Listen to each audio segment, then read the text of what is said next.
It's time to talk fantasy football. It's time to let them know. Where you let us crunch the numbers while you crush the competition. So grab your playbooks and crack a cold one, because here's your hosts, Teak and Baney. Welcome back, guys. Episode 12. I'm your host, Teak.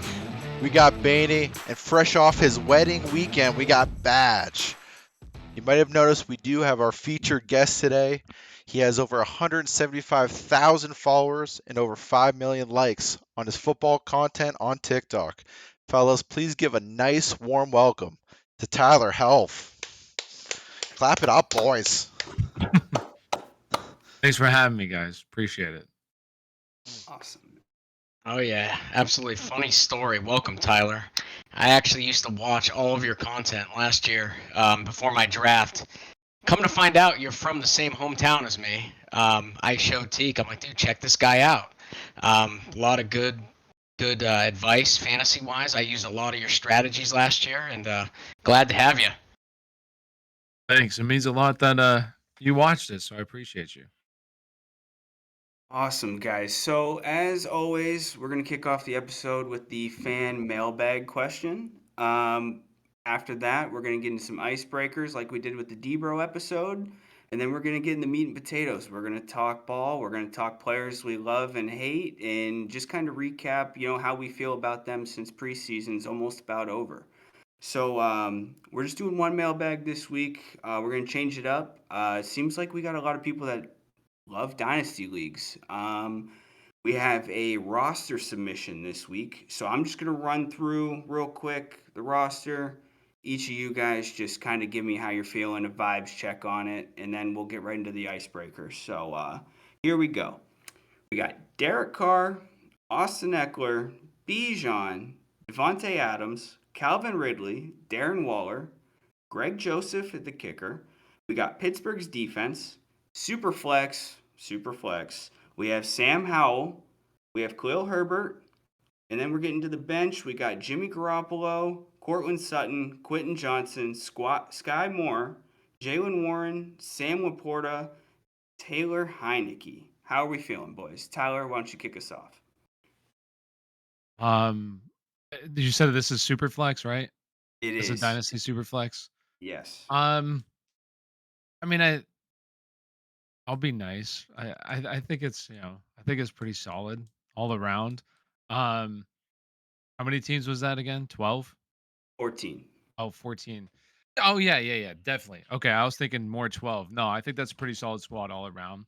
Um, and Dynasty is always nice because you're you can decide what to do or not. Like, you're gonna compete, you're gonna just blow it all up. So it's nice in that sense where things aren't looking good. You can always just maneuver and put yourself in a better spot come next year. So overall, it's solid.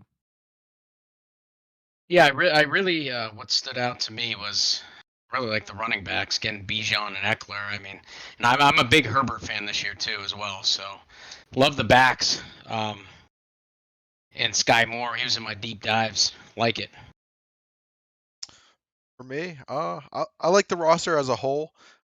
It being a super flex, maybe would like to see maybe a top tier QB in there, mix it up a little bit in that roster. But other than that, all around, it's a good roster. Taylor Heineke's not doing it for you? You didn't love that. No. Even though Derek he is a Carr was Falcon. in.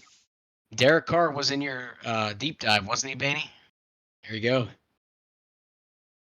Alrighty, we'll move on to the icebreakers here.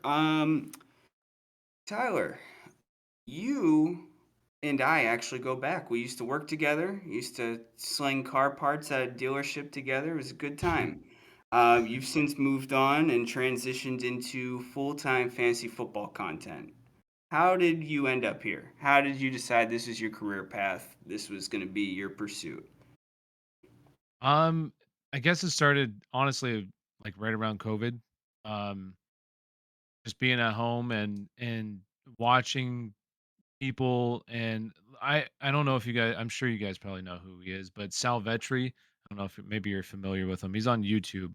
Also other social media platforms. He's pretty big, but he did a breakdown of like everything he made, and this was back when he had like 20,000 subscribers, and it was a decent amount of money. And I was like, man, I play fantasy football all the time. A lot of my friends come to advice from me. Literally, when it's the season, all I'm doing is looking at stats, and I was just like, I feel like I can do this. So I just put my head down and grinded, especially during COVID, being nice, just being at home and being able to do all that, and just kept stuck with it, and here we are today.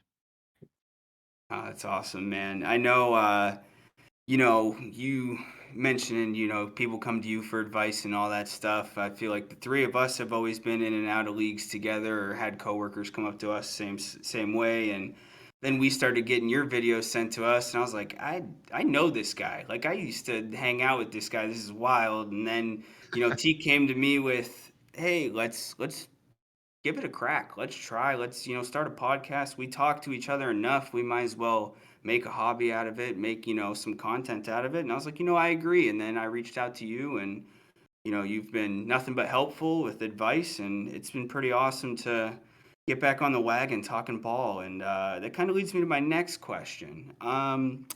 What's the hardest part that like nobody would know? You think you sit behind a camera, you get to talk ball, and it's fun and stuff. But what's kind of the lowlights? What's not something that everybody else would think about? I mean, there's a couple things. So when it's a super high during the preseason, just because there's so much content being pushed out, and you're just pushing out content, pushing out content, pushing out content, and you can get creative with it. And then once the season starts, it's just a very strict regiment that you're on. Waiver wire, starting sits, and it's just the same thing every single week. So just staying on the grind, it gets to be a massive grind. And once the season's over, you're just thank God it's kind of over. So you can get this big reset. So I would just say I mean, some of the lows are just some of the days that it's like everything in life. You just don't want to come in, you don't want to do the work, but you got to stick with it. You got to keep on the grind, because you lose a day, that's an important day for your followers. You skip out on waiver wire, massive day that people need the content. So just sticking with that. And then the other thing, I mean, it's always this, but the faster you just get in your mind that who the hell cares about what everybody says, you got to have thick skin, because there's going to be so many comments that will put you down in so many different ways that you can't even fathom.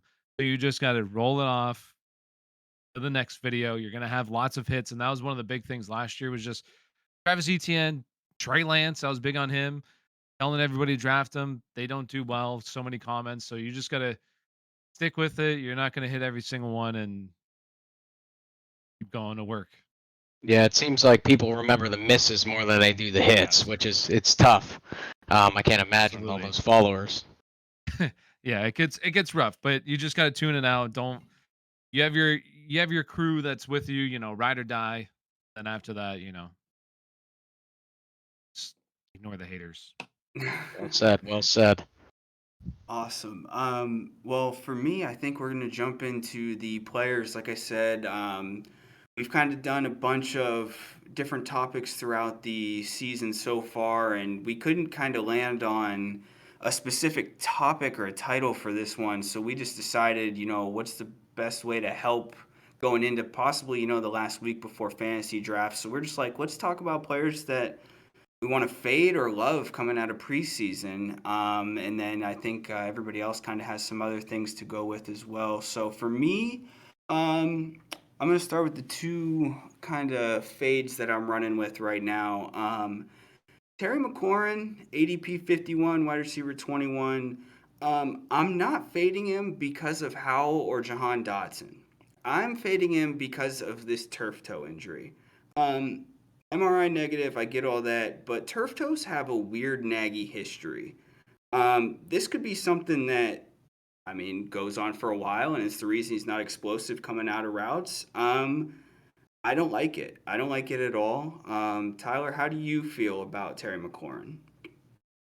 Yeah, I mean, for me personally, I was not very high on him to begin with, just because, and I said this in a recent video is just and this is no shade at the player. I think he's a great player. I think he's a very good player, but he's a very overrated player when it comes to fantasy football.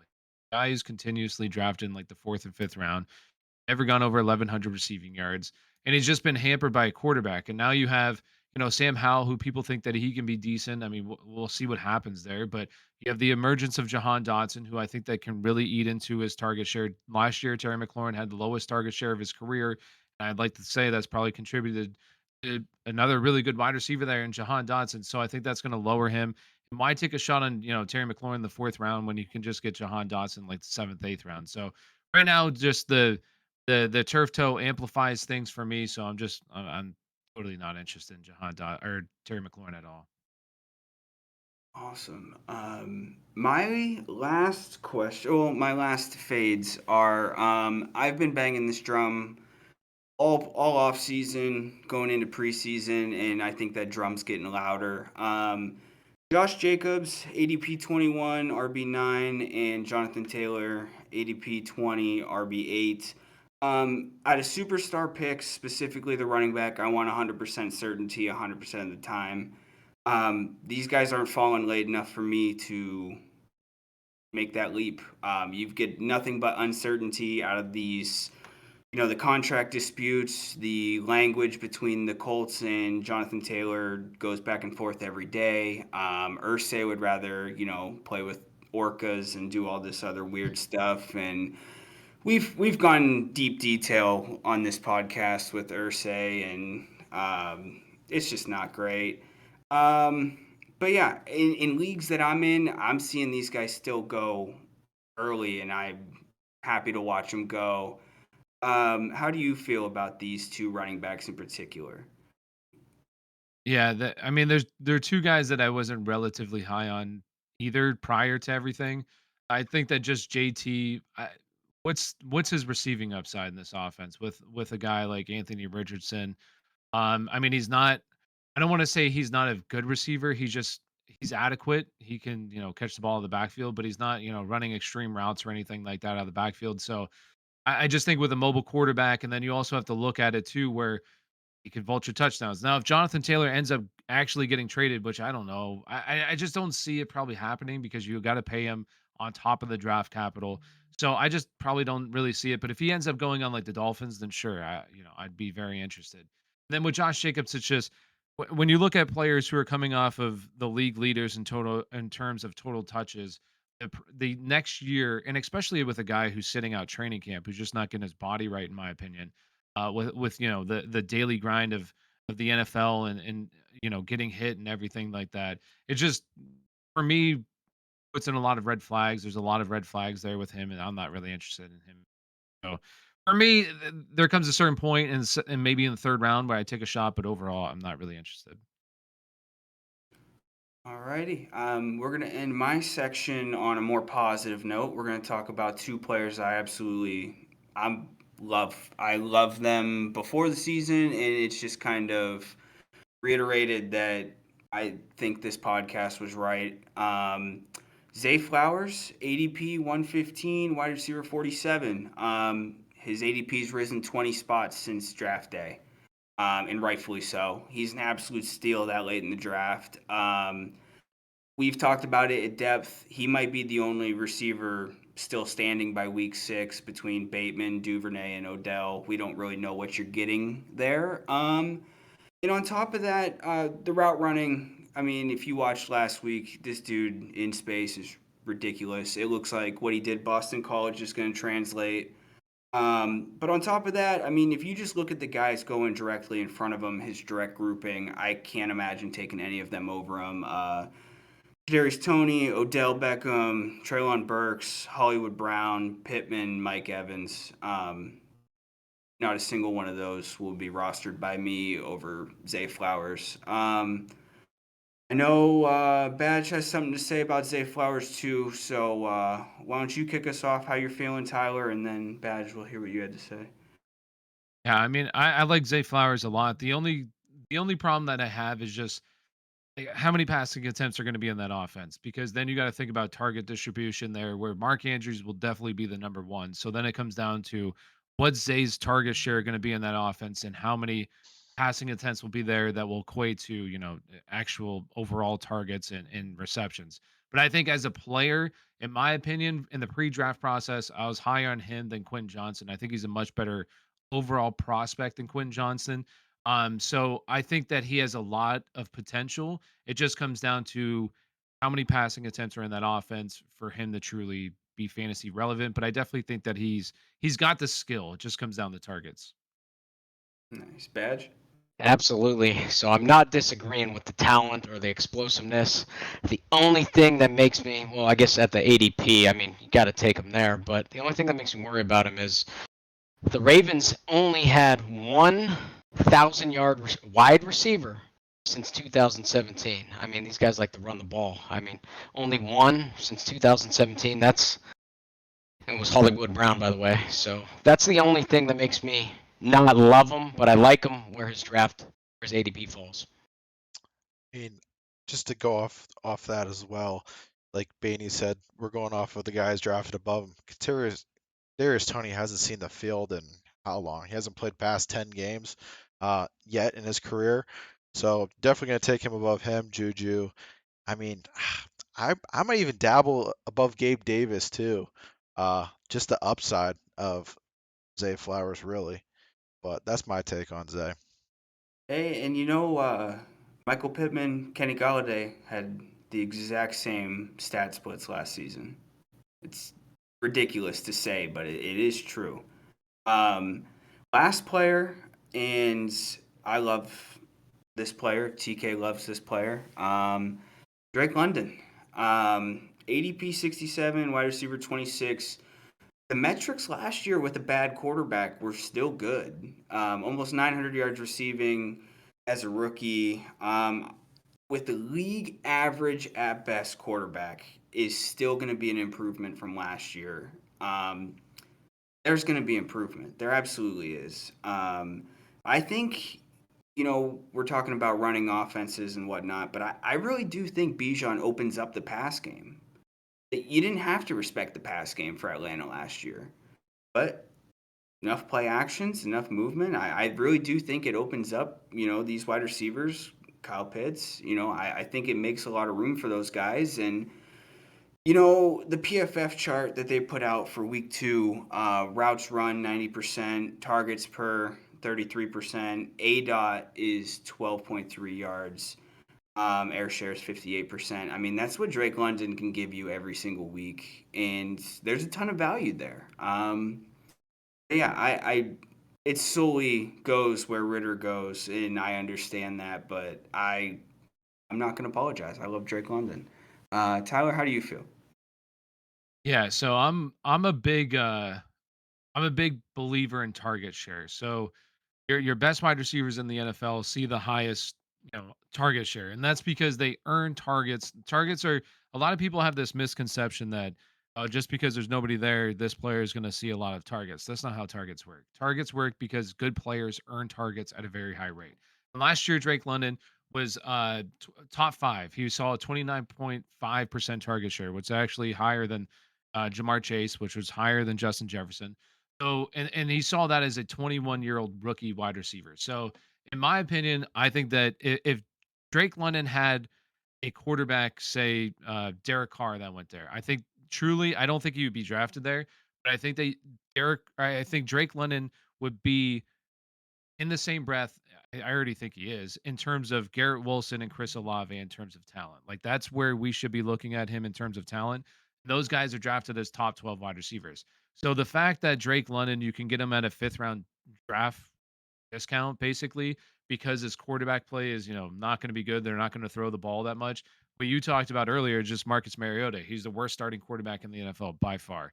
So hopefully Desmond Ritter won't be there, and I expect this team to throw the ball more than what they did, which will allow Drake London, if he's that elite, which I believe he is, to probably have a chance to crack inside the top 12. So I really do think that's a ceiling. So I'm all in on Drake London. I'm betting on the talent in the middle rounds, and he's as talented as they come. Teak, you gotta love that. That's gotta be music to your Oh ears. yeah, with the Yeah, Falcons fan. yeah, I know we touched on Drake London a lot in our couple episodes back as well. Um, just for those 4 games Ritter did start, he was the most targeted receiver on the team in those 4 starts. So the uptick, he's definitely going to see more volume this season. Is Ritter going to be any better than Mariota? God, do I hope so. Seeing open receivers downfield just get overthrown or underthrown, but we'll see. Hey, betting odds. He opens up at 15.5 passing touchdowns. You over or under? I'm Art, over. Art, I don't, it all depends. Art loves running the ball, dude. Art loves running the ball. He did it in Tennessee. He's going to do it here again. And can't just push Algier aside just because Bijan's there either. He's going to get his touches as well. Yeah. Well, I think we're gonna go to the Homer section now. I think Mikey D is gonna talk about his passion, his pride and joy. So, Badge, why don't you take it over? All right, I'm gonna try not to be biased, so Tyler can pull me back down if he needs to. But I think I'm gonna start by saying, as a Steelers fan, it's nice to see the ball being moved, especially Matt Canada. That's every Steelers fan concern is Matt Canada, but I know it's preseason, but it's still nice to see that ball being moved with the starters. So the biggest take I got from these preseason games is Muth. I think he's going to be a minimum of a top 10 tight end. Um, Him and Kenny each game developed this chemistry. I like to call it chemistry, but um, I had to say it. I had to say that corny joke. But yeah, I mean, he saw 100 targets last year with a rookie quarterback, Trubisky, everything going on. I mean, everyone thought this team was a rebuild. I just think Muth is going to be top 10. Tyler, what do you think? Yeah, I think so currently I want to say he's being drafted as like right around he's right around tight end town. I think it's probably closer to tight end 8. I think David Njoku's 10. So I think that's probably his floor in my opinion as long as he plays. I do think that the nice thing about Pat Fryermuth is like a lot of teams now are kind of doing you have running back by committees, but now there's kind of like tight end by committees where you have a passing down tight end and then you have a blocking tight end. Where the Steelers they're going to use Pat Fryermuth in passing downs, running downs. So he's going to be basically an every down player, which is really nice because he'll be one of the highest tight ends in terms of routes ran.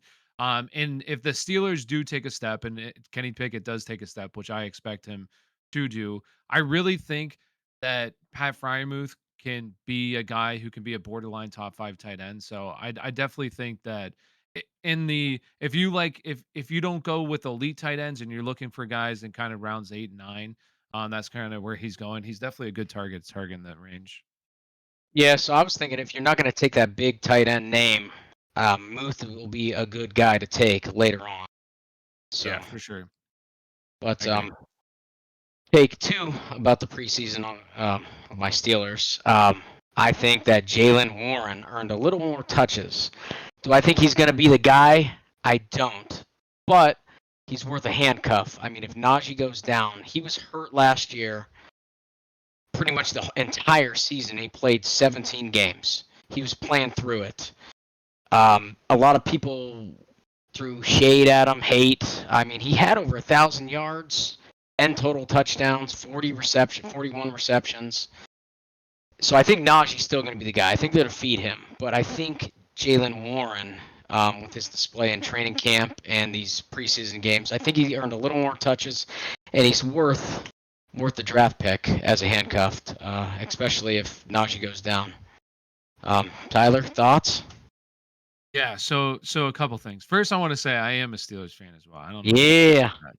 Oh, here we go. So what I yeah. want to say about Najee though is I do worry about Najee slightly because he's just not explosive. That's just all there is to it. So when you look at a guy like Jalen Warren, I know it's on a limited, sample size, but he looks explosive. So it can be, kind of a lightning, thunder, whatever the term is correct there. But I really do think so. I'm kind of lower on Najee this year because I really do think that Jalen Warren can push him for touches, and really eat it. Probably push him for 30+% of that opportunity share in that backfield. And you could really be looking at like a true 60-40 split at some point in that season, which is really going to hurt Najee Harris. Now, I mean, alluding back to what you did ask, though, is Jalen Warren a great pick? In my opinion, the late rounds of your draft should consist of like rounds 10 plus, like 11 plus, really should consist of backup running backs who have high upsides if the guy in front of them goes down. Jalen Warren is exactly that. If Najee Harris were to go down, I think Jalen Warren would 100% be basically an every down player. He'd be a bell cow for that offense, and that offense does take a step. That's a guy who can really be a back end RB1, if anything, a high upside RB2 on a week to week basis for any time that Najee does miss. Yeah, I agree. Jalen Warren too was top 12 in yards per touch as a rookie last year. So Explosive. Just to go off that Good. as well, if you don't like Jalen Warren down where you're going to get him, he's sitting in the middle between Algier and Bigsby. So, like Tyler just said about these guys that step up at that top back goes down, those are two other options you got as well, right in between those Jalen Warren. So, doesn't hurt for any of those three either. Absolutely. Those are good guys to target. Hey guys, it's Baney from the Let 'em Know podcast. Sorry for the break in the action. Just wanted to give you guys a quick shout out. Thanks for hanging out and talking ball with the boys. Please take a quick second to like, subscribe, and follow us on all social media platforms. Our goal is to hit 1,000. That's right, 1,000 subscribers. Now we're going to get back to crunching the numbers while you crush the competition. All right, we're going to talk about Broncos country, okay? We're going to get into it. I know me and Baney go back and forth on the receivers there. Who we like, who we don't like. Obviously, he's a big P Ryan guy now. Just a couple thoughts on that whole Denver offense going into fantasy football. Just your takes on it, Tyler. We'll go with you, and then me and Baney might go at it for a little bit after you. Yeah. So with Denver, I mean, they're just a massive question mark just because Russ truly cooked. What's Sean Payton gonna do there? So the player that I just think is probably the best value, in my opinion, is definitely Cortland Sutton. I think it's kind of it's similar to Mike Williams in overreaction to the market, where last year those guys were going pretty like really back to back to each other. And now, I mean, Mike Williams going basically 3 rounds later, and then Cortland Sutton's going like 5 rounds later. So really it's more like 7 rounds later. Pretty crazy. So I just think when I look at the offense, I'm not totally in on the offense as a whole, but if there's somebody that I would take, it's typically Cortland Sutton, especially when he's there in like round 10. He's one of my guys there. I do like Sky Moore over him, but when you just look at it, so and why is because when you look at target share last year, Portland Sun now produced Jerry Judy in target share. Now, I will say this: all these stats, Jerry Judy did leave. I want to say 2 games early, or maybe 3. So this does kind of inflate the numbers slightly. But when you look at the numbers, Cortland Sutton out targeted him. He saw higher target share. He had more expected fantasy points per game, and he had more red zone targets. And why red zone targets are important is because Jerry Judy mainly outproduced Cortland Sutton in fantasy football because of because of the touchdowns. Where if you take Jerry Judy's touchdowns and give him the Cortland Sutton outproduces him. Now that's not fair, but when a guy's outproducing him in the red zone, typically there's going to be positive touchdown regression there, especially for Cortland Sutton, who only saw 2 touchdowns last year. So I just think that it's a lot closer than what it should be. Do I think that Jerry Judy's probably going to outproduce Cortland Sutton? Probably, but for basically a fifth round for 5 rounds of a discount, separation between the two, I just think it's kind of drastic, especially if that offense going to bounce back.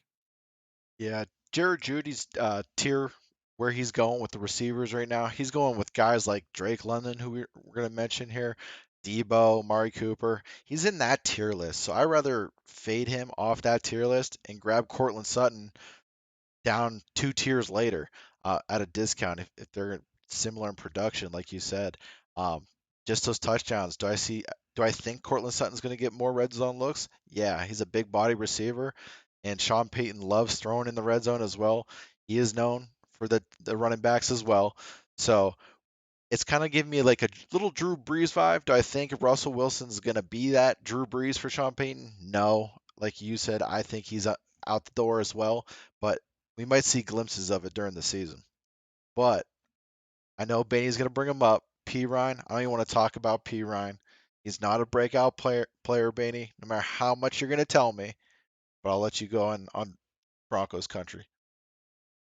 Yeah, I mean, I get like pigeon-toed into like being sounding like I'm a Broncos fan. I'm not at all.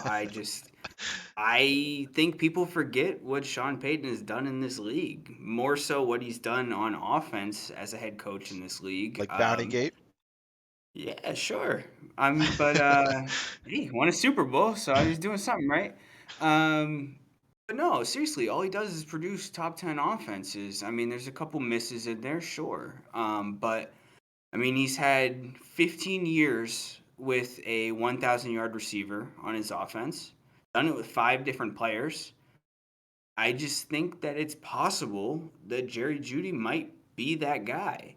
Um, Somebody has to do it. I mean, if the team is going to be good, somebody has to do it. And Jerry Jeudy's last couple years of progression in the league show that it might be him. But Denver's also proven that they can't wheel out a healthy body to save their life at the wide receiver position. So maybe nobody is healthy and everything catches on fire and it's all over in Denver. I don't know. But as far as the Samaji stuff, I'm not going to back off that. I think that he does break out, and I think he excels past his ADP. His ADP is That's slipping even further. It was at 100 when we originally did the breakout episode. If you haven't watched that, please go back and check it out. Um, but I do. I think he finished what was it? Top 14 as a targeted running back, and he did that mostly as a third down option in Cincy's offense, a pass heavy offense that didn't involve dump offs to the running backs. In his coverage weeks of Joe Mixon, he was a top back in those 3 weeks, about 26 points per game in those games. I just, yeah, I don't know, man. And I don't like Javonte Williams. I've said that I don't know, last year, this year, I'll say it again next year. I think that not the possibilities are endless. I really don't, but I'm curious to see what a Sean Payton run offense does. I think there's going to be a lot of pressure for it to be successful. And yeah, I don't know. I think that it's possible that Russ is not the quarterback midway through the season. Maybe that's a good thing if he's not. What don't you like about Javante? Is it the injury or is it It's the him? injuries, and I mean we've gone back and forth. one I year. think TK's timelines and mine don't match up. But he also was never able to fend off Melvin Gordon either. Rookie And season. yeah, well, if he's everything he's promised to be, I think that he should be beating out an aging Melvin Gordon, and he couldn't do that. So And do you think TK is being a little biased where he came from? Where's I your think cornhole so. board? I think it's some UNC? Where's your board? there's some Atlanta PTSD from just constantly losing to New Orleans year after year. I think his It's blinders it's are on. it's not even that. I like how you worded it there instead of breakout player. He's going to outperform his ADP. I'll agree with you on that. As far as a breakout player, I'm thinking you're saying he's going to be what, a top 15 back? No, he's not. If Javante goes down, he'll have that ability to try to get there. But if he's healthy the whole season, we're not even going to talk about P Ryan for the rest of the season. We can't Look, be acting like this in front of guests. I, We I can't be just I just want to see breaking. I just want to see Russ ride. That's all I want to see. he's going to ride in So, retirement a year well, or two. don't you? What do you think about You Greg, too. Tyler? I want to ask him about Greg. If you don't guess on So I want to like Greg. Last year, I mean, once again, I always talk about this because I think it's just it's the stickiest stat in all of fantasy is just target share. It's typically for wide receivers, pass catchers, it's the same year to year. So the fact that he saw an 18% target share last year as a rookie tight end is really good. The problem though, right? At least it's preseason, and I get a lot of do preseason takeaways, and I think it's important for preseason not to look at how players perform, but to look at trends. What you want to do is see usages. Is this player playing? When's he playing? How much is he playing? What's the split between these guys? So right now, It's just Greg Dulcich isn't being used as a full-time player. Adam Troutman's playing above him. Now, Greg Dulcich is the preferred player on passing downs, but that doesn't always it's kind of like the situation with Kyle Pitts, where Kyle Pitts is a great player, but he's just not playing all the snaps. And for a tight end, especially on an offense that's not going to throw the ball a whole lot, you need to be playing all the snaps in order to return value. So I think Greg Dulcich is really talented, and if he ends up he should overtake him, but maybe they just like Adam Troutman as a blocker. But if he can't overtake him and he, playing, low 80%, 70% route participation, it's just going to be really hard for him to truly return value, especially when he's going to be the third option on the. I like him as a player. It's just I think there's upside. I just don't know if he's going to actually reach that this year. Would you think he's worth the ADP where he's going? Yeah, I think that for where he's currently going, it's usually double digit rounds. So he's one of the guys that I do like to take. Another guy that I like to take around that range, not sexy by any means, but that's Tyler Higbee. He's just a guy that I do think can be second on that team in targets. He'll he'll run all the routes, and if touchdowns fall his way, he'll probably fumble his way into a top 10 finish for a guy that you're basically getting in like the 13th round or 12th round. So he's somebody I like there. Greg Dulcich, I do think offers more upside, but I definitely think his floor is lower than Tyler Higbee. So yeah, I think that where he's currently going, it's not bad at all. I mean, it's low risk and he doesn't end up hitting. You just hit the waivers and try to find that one tight end that breaks out this year. Another guy going around that same area too, rookie this year that I like, Sam Laporta. So if you're not a fan of Dolchich, I like the upside with Laporta there in that passing for the Lions. So it's another option for you if you ain't riding with the Broncos like Baney. He Hey, could. another thing though about another reason to love Greg Dulcich, two of those years we were just talking about in Sean Payton offenses with 1,000-yard receivers, two of them were Jimmy Graham. So Yeah. He's produced even Jared Good Cook point. was had some fantasy relevance. I mean, yeah, Jimmy Graham, and then there was even a short stint with Ben Watson. So he's Oh, produced some solid fantasy players, but the biggest problem with that is just you're going from Drew Brees to Dollar guy General Drew who's Brees. And you're compare yes, essentially. Baney just compared Dolchich to Jimmy Graham. That's the That's that's the not what I next. said. That's not what I said. I said that's another reason to like him is because Oh, a I tight love end has Greg. gone for Guy's 1,000 yard hair is seasons. phenomenal. I think Greg is a very good what he should be looked at as a very good receiving tight end. Now, just the biggest problem in this, I allude back to what I said earlier. Is just what do you think of this offense? I think that's just the biggest pause for me with all Broncos players is just do I think this offense is going to go from the worst in the league to what? What are they? What is the ceiling now with this offense? I mean, middle half, at best case scenario for them, So I just tend to fade, especially, I hate, I'm not trying to pile on Kyle here, but it's just I'll do it. Jerry Judy's just the most he's the highest price guy right now. That's just the biggest problem is like you said, he's going in the fourth. A lot of the time he's going in the fourth round. It's just for a guy that if we're out on all the other players and all the other players in that offense are going in the double digit rounds except Javante Williams, who's going in, round 6, 7 sometimes. It just does not make sense with Jerry Judy to go that high if we're out on everybody else. The numbers don't make sense there. So let's start another dumpster fire here. How do you feel about Dalton Kincaid? See, Um I'm coming around to Dalton Kincaid, I'm not gonna lie. And the reason being is just because I don't know if Gabe Davis is actually any good at football. So it's kind of like Dude, I was I big on think him that there's last a year. yeah, and I will say it's kind of the same with him, Mike Williams, and Cortland Sutton, where there's just a massive overcorrection right now. And one of those guys are like my favorite guy is obviously Mike Williams, but he's the highest price of the three. One of those guys definitely gonna bounce back in a big way. Um, with Dalton Kincaid, it's just I think, in my opinion, at least from early usage, the Bills are going to use him right. Like a guy that's comparable to him is Mike Gesicki. But Mike Gesicki never actually got used the right Yep. way. He was never Yep. used in the slot. Where right now, that's where Dalton Kincaid is getting used, is in the slot.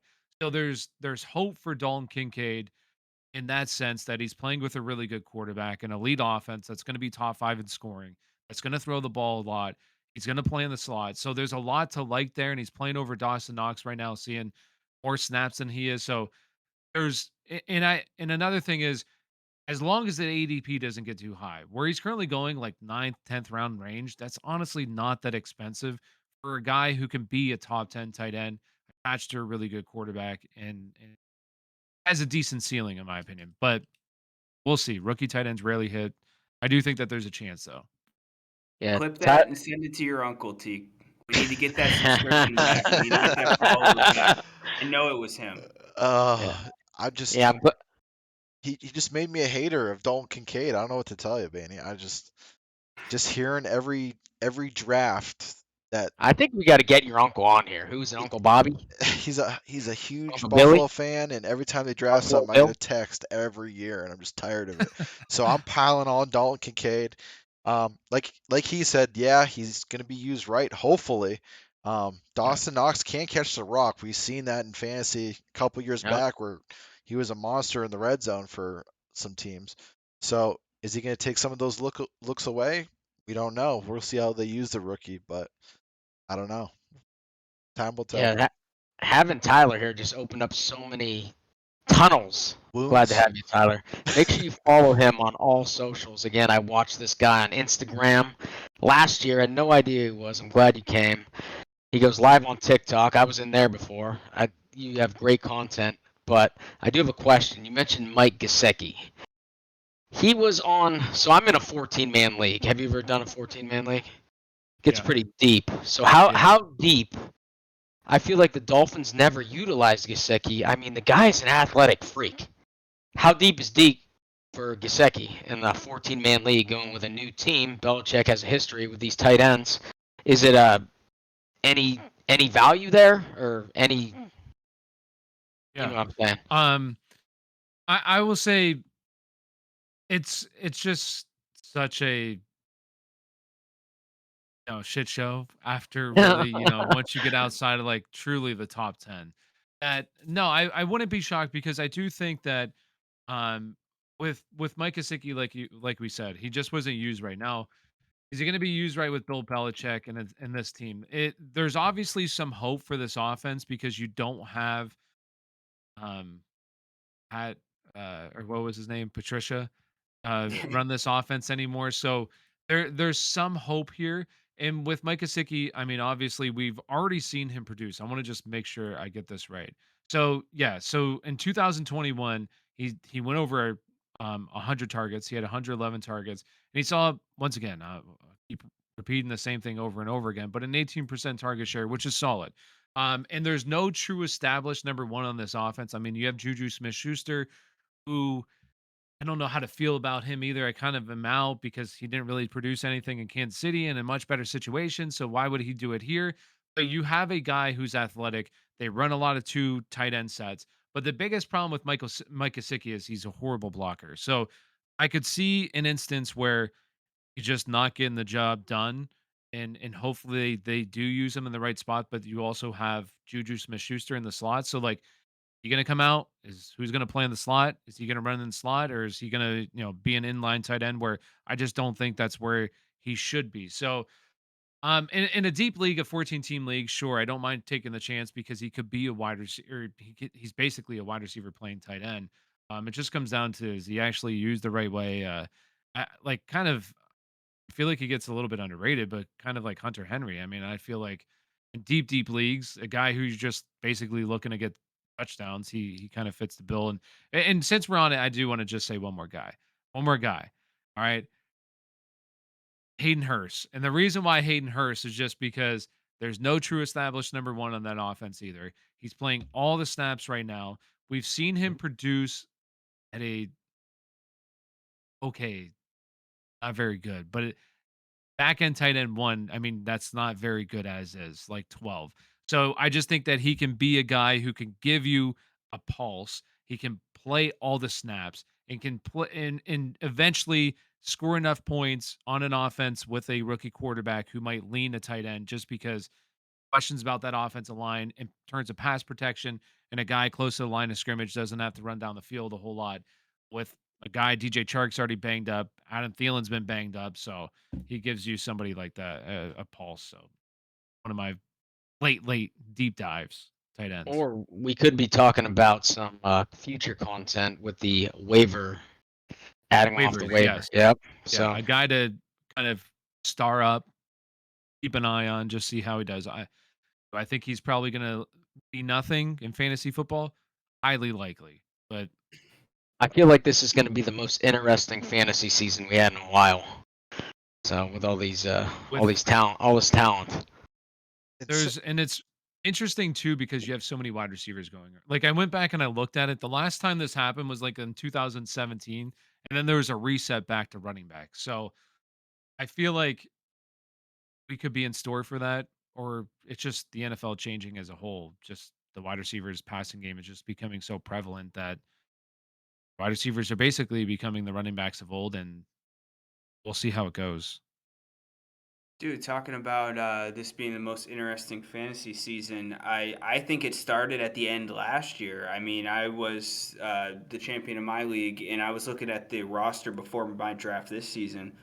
My running backs that I ended the year with were Saquon, and then it was Zonovan Knight and Deontay Foreman Uh and huh. Jeff Wilson. Those were my running Right. backs. It Three of gets those ugly at the end of dudes, the season. I don't even know if Zonovan Knight's on a roster that right now. I You think he's on the jet. He probably won't make the roster though. Honestly, he didn't get you cut already. you just opened something else. On one of my championship teams, I had James Cook last year in the second half. I rode with him. Any thoughts on him? Um, I so I'm all right. Here's where preseason I think can what what's one of the hardest things to do in fantasy football. There's two things when you're trying to be an analyst, an expert, whatever you want to say, is that you try not to. At least me personally, I try not to listen to other people because I don't want them clouding my thoughts and everything and my reasoning. I want my reasoning to be my reasoning for whatever reason, the research I put in. And the other thing is preseason when you have guys that are performing that look like they're going to be good in fantasy football just because of their performance, how they're kind of getting used, and then adjusting your preseason, prior to the preseason take on him. So prior to the preseason, I was totally out on James Cook because you have a sub 200-pound back. In the NFL draft, I think he was a massive read. He was not in anybody's top, well, probably a couple people's top five, but was not considered a top five running back. In one of the, this is that year's running back class was very, very bad. Outside of Brees Hall and Kenneth Walker, it was a really bad running back class. So you have a sub 200-pound back who was never used in bell cow fashion. Never went over, I believe it was 16 touches in one game ever in his career, ever. Now you have him going in this offense where he can be used as a three down back. I really don't think he will be. And I will say though, it's exciting because he's kind of getting used like it in the preseason. So it's one of those things where it's just, do I adjust it because of what's happening in preseason, or do I stick with my take beforehand and just ride with my process instead of adjusting it. So right now, I'm not gonna lie, he's incredibly difficult to get a read on just because of that reason, but it is tantalizing because it's a really good offense. a little break in the episode to thank you guys for watching. Our goal is to hit 1,000 followers on all socials. Now let us get back to crunching the numbers while you crush the competition.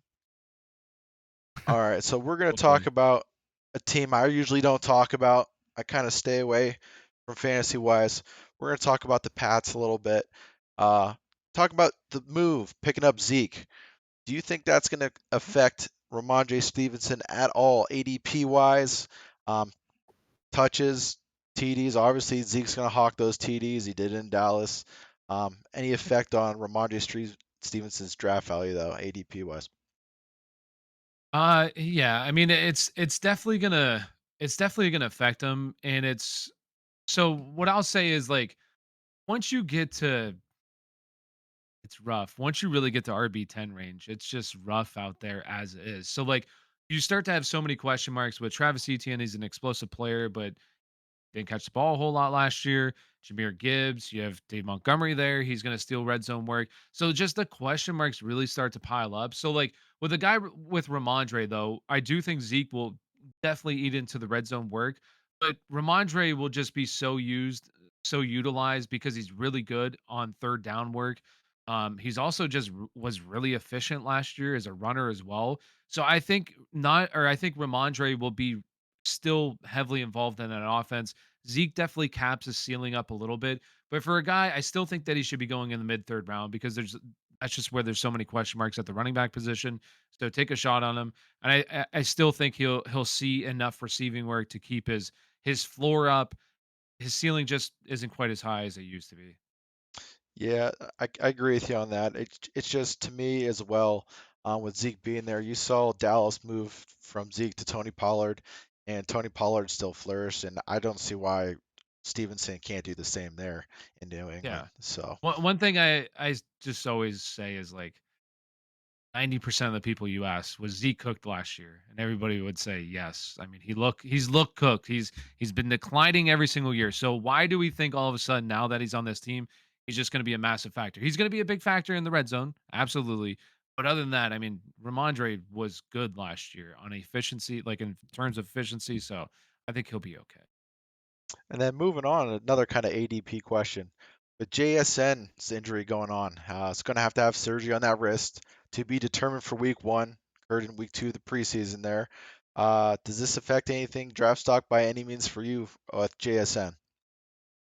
Uh, Unfortunately, slightly. And why I say it because there's two guys that I really trust in the fantasy industry when it comes to player injury expertise, and that's Dr. David Chow and the fantasy doctors. I think that they're both good and they're both really accurate. And Chow did a breakdown today, and he said really he doesn't think he's going to be back until week 6. So best case scenario, maybe week 3, but Pete Carroll's also a notorious head coach in terms of playing down injuries. So I think it's probably going to be safer. They will probably be safe with him because he's only 21 years old and he's rookie. So I'd imagine it's probably going to be probably week 6. So that should move JSN down the board a little bit. Now I will say towards the second half of the season, he can be a league winning player down the stretch, but that should now move Tyler Lockett up a little bit more. And DK, honestly, I already think he was a pretty good value for where he's going because he should see really good positive touchdown regression. So I think that his ADP won't really get affected, and he should be somebody that you should feel really comfortable taking where he's currently going. So you're gonna stay taking him where he is at ADP wise. Um, DK, not JSN. I Oh, think okay. JSN needs to fall a little bit. Like Okay. I would rather take Jordan Addison over. I'm Oh, pretty sure JSN's going over or Jordan Addison, or they're going really close to each other. I'd rather take a guy like Jordan Addison. I'd honestly rather take Deontay Johnson. Um, I'd rather take a few guys over JSN. He should move down slightly, though. I would say probably a full round is kind of what he needs to move down, especially if he misses 6 games. I mean, that's talking like a quarter of the season already. yeah, he's sitting right below Jordan Addison right now. He's gonna sit right in that Zay Flowers range. If he That's does probably go where down. he'll. So Yeah, at that point, I'm kind of taking Zay Flowers and Quentin Johnston, to be honest, in that range as well. So he might drop for me a little bit as well. Um, Anybody else have to add to the JSN injury? I know you were keeping me up to date, Benny, a while on this guy. Yeah, I mean, all these names that were just dropped are names that have been heavily used in this podcast. I mean, Addison was our number one guy on our rookie receivers episode. Deontay Johnson was on my breakout players list. I mean, we just covered Zay Flowers, all this stuff. But the one thing that's been consistent is JSN's injury history has been well documented on this episode. I mean, you've gone all the way back through, I think, to like his senior year of high school, Teak. It's just a trend that seems to continue, and it's such a bummer because his talent is ridiculous, man. I mean, I hate to keep bringing up one game, but the Rose Bowl game was the last time we really got a real nice sample size of what he can do. and it was like 350 yards and 15 catches and 3 touchdowns. And it's insane. It really is. And it's like, will that translate to the NFL? Who knows? But like, I would like to see a healthy JSN, and I would like to see it for longer than 3-4 weeks at a time. It's a bummer. Yeah, I'd really like to see a healthy Seattle offense with Geno Smith in year 2. That was very interesting to watch. I want to see that. So it is a bummer. Hopefully that guy's healthy, But gets healthy. it just seems like he's from that Ohio State wide receiver tree as well. Brian Hartline's, like we said before, he's producing these receivers. Next year, you're going to see Marvin Harrison. We touched on that last episode a little bit, I believe. It's just amazing to see all these receivers come out of Ohio State and producing immediately in the league. That will wrap up our episode here, episode 12. Again, Tyler, thank you for stopping in. We're going to have his TikTok in the bio, so please go follow him on TikTok. Rack up those viewerships for him. I know he'll appreciate it. And maybe we can catch you on the next one, man. Yeah, thanks for having me, guys. Nice meeting you. Thank you for listening to another episode of the Let 'Em Know Fantasy Football Podcast. Join our community and follow us on all socials, or keep up with the episodes on YouTube, Spotify, or Apple Podcasts.